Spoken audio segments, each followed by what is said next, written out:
Hey everyone and welcome to the channel. In this video, I will show you how to create multiple choice on Quizlet. To start, open your internet browser and head on over to Quizlet.com. Once you're in Quizlet, head on over to your library and then click on it. After clicking, a pop-up will appear. Then in here, click on Study Sets. Then, click on the first study set that you have already made. This is the one that I made ahead of time. Then, over at Quizlet, tap on Test.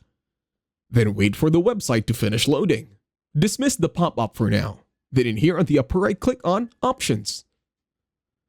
Once you click on Options, you can now choose what type of test you will be making.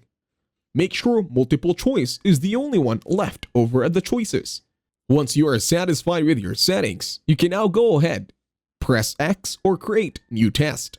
Then in here, you can choose the answer, whether true or false, or depending on your multiple choices. And that's it. Thank you very much for watching. Please leave a like, share, and subscribe to the channel.